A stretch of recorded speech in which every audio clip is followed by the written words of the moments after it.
Conny. Hello. Hello. We meet Conny Ochs in Serravalle, Pistoiese, for the Serravalle Rock. Welcome. Thank you for the invitation. So, you have quite a challenging surname for folk music. Do you have you ever been asked this question? Yes, I have. I was I'm not as familiar as maybe somebody would think, being a singer-songwriter. I come from a different musical background, actually. So with Phil Ochs, that you're probably referring to, I was not even so familiar before I was asked that question. And I was actually curious if there was actually a connection. So I researched a little bit, but there's not. He's just a fantastic songwriter. Okay. And so I feel myself comfortable to be connected to him too. Okay. Because it was a very important figure, not just in music, but as a movement for young people. It's important. But it's hard to describe your music. It's not just folk. It's something more. It's difficult to put your music in a box of genre. So, describe it yourself. First, I want to say that I'm really happy that you say that, because to be able to create something that people cannot put somewhere is a challenge. And if people react like that, it's a great compliment for me. And I think if you ask me what I would call it, I try to call it, my last album is called Doom Folk. So that was kind of a try to create the image that I have when I write, because I write songs and I sing my own songs. So practically I am a singer-songwriter. But I think what maybe is different is the lyrical background in it. Because I come from heavy music, like from doom music, from punk, and from noise. And the topics that these people talk about there, in music and in words, are a lot more dark than the usual singer-songwriter lyric. So for me, the heaviness of the lyric that is for me is always where everything starts, is the image that I want to tell. Maybe that makes a difference also in the expression on stage.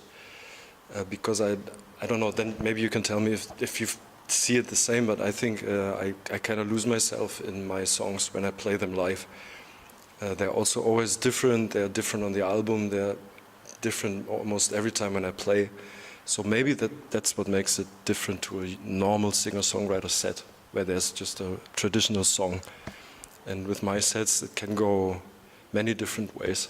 Some psychedelia too. Yeah, definitely. Now even more, because today I played a few new songs, because I founded a new project last year, 2 years ago, which is instrumental only, with 2 musicians from Berlin, and they introduced me to psychedelic music, to crowd music, and I got really hooked on that. So my new stuff is also more psychedelic. It is. And less rock than maybe before. It is. But you tell stories. How important you think is it still important nowadays to tell stories? Absolutely.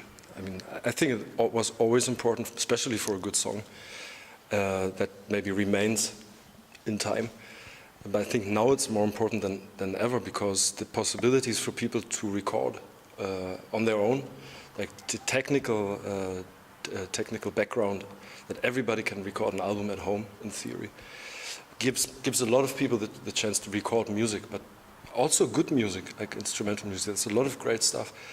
But what is still rare to me are good lyrics. And that's a challenge also to me, to write a good lyric that I'm content with. And that is a constant research that also fuels fuels what I do, why I keep looking and searching and not remaining in one box. It's especially the search for a good lyric. And that means also you have to go outside. You cannot close yourself in a studio. You have to meet people. You have to make also experiences that are maybe not so comfortable. You have to put yourself in a place that is uncomfortable to you to create something that is challenging. And that is the basic of my songwriting, actually. So you push yourself out of your comfort zone when you write. Yeah, that is what I'm looking for, because it's really, if you do it for a few years, maybe you have made a few albums, it's easy to just remain in a comfort zone. You have maybe some people who are following you, which is great, but then there's a big risk that you just remain there. And I tried not to do that with changing the styles and also putting myself always on the street, because I like traveling. I've always done this, and I try to play as much as I can. You've been touring a lot on your own, Yeah. with other people, so... It's where the songs come from for me. I cannot write a song in the studio or at home. It's very difficult. But sometimes it works, but you always need, I said this at the concert too, also for playing live, you need a reaction from the world, like from people. That changes everything. It changes your whole attitude towards yourself, especially. Because if you think only about yourself, make every decision yourself, it gets quite boring, very, very fast. We saw this attitude tonight on stage, because you tried new songs that are still unfinished. Yeah. And yet you had the courage to try them. Yeah, that's usually how I do it with a new song. I put it out there at a show like today, and if it feels good, I keep it.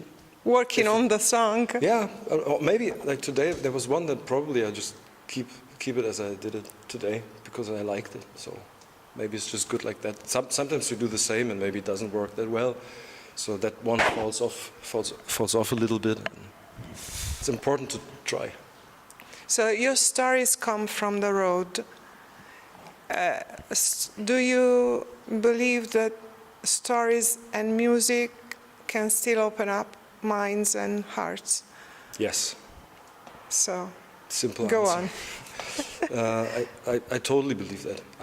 I see this at concerts, and that is, if I would not believe this, I would have stopped.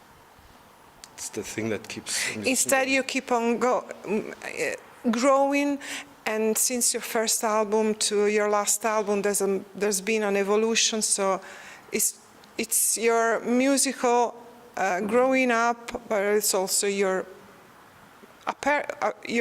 person, your Conny the person growing up, and so everything evolves into this new album. How would you describe from your path from the first album to now? I think the very first album that I did, the first solo album that I did, was born out of the need to do something as stripped down as possible, because I had bands before that where I was only singing, and I liked that, but it got quite complicated, especially also between the people in rock bands. It gets pretty weird at some point, most of the time. And so I needed, actually I didn't really want to start a new path like I do now. I just wanted to make one album that I recorded all live, no overdubs, just one microphone for vocals and one microphone for the guitar. And just have one day in the studio and just play, like Woody Guthrie, for instance, he did that too. Yes.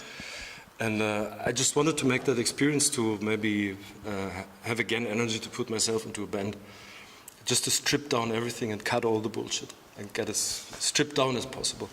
And I did that. That's the first Raw Love Songs album. And I really liked it. And then I started to play too, which I didn't really intend at the time. And it felt good. And then I kept on doing it. And now when you ask me how it's evolving, I think strangely, I start to arrive more and more at a band concept. Even if I play most of the instruments myself with some guest musicians and friends. The album, like the last album, Doomfog, is almost like a band album because it has a lot of instruments in it, which I didn't really intend to. It was born out of a different intention.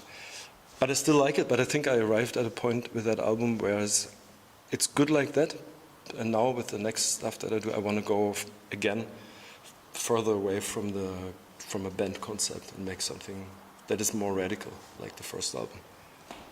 I still like it, but it's I did that, so now I have to do something different again. Last question is about the covers of your album and your the artwork in general, because you're also a graphic, so you design your own covers, not only your own covers, but covers for other musicians. So this is a very interesting part of your creativity. The covers of the albums are beautiful, and this is just an aspect of you being an artist. You mean the illustration? Yes. Yeah, I actually did this since I was very small, even before I started playing guitar or doing anything with music. I had the idea to become a painter actually before music, and I always kept doing that. And then there was also in the last 2 years, because there was not much possibilities to play, obviously. So I got even more into illustrating and used the contacts that I had through music to work with people and do illustrations for other bands, which I really enjoyed, because it keeps my mind off myself, which is great. If you can open yourself and don't think so much about yourself, just do something with other people. So that came back to me, what I did in my very early years, and I still really enjoy doing it. Because sometimes when you write music, you get stuck somehow, especially if you wrote a lot of songs, and then it's really great to have another expression that you can use to maybe find a solution to a song where you're stuck. You just try to paint the picture that you want to sing about, and you find the solution there instead of looking for it on the guitar.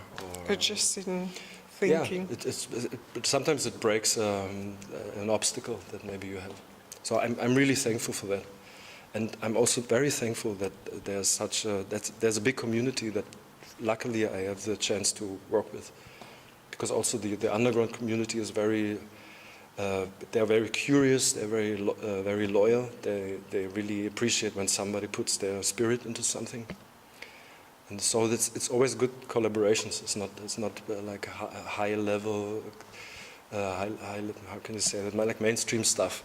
We just work for somebody and they pay you. It's always a communication with other artists. That is great. This is called art instead of selling. Yeah, exactly. And so in the end, it all becomes one. I mean, actually, most of the musicians that I know, in some way, have some other artistic expression too. Like, or they paint, or they play various instruments, or they dance, or they make videos, or they're photographers. I noticed that most people are capable of doing a lot more than they think they can. So it was not just about time, it was a time for exploring more. Yeah, the last year especially. I also did it before, but in the last 2 or 3 years, I got a lot more focus on that, which I'm really, really happy about. Okay, so we will be waiting to see you live more, to hear Doom Folk songs more, and also the other songs, even the new ones that you're still writing. Yeah, I still have to figure out where I put them, in which way I'm going to put them out. But yeah, something's got to come. Thank you, Conny. Thanks for having me. And, greetings to you too.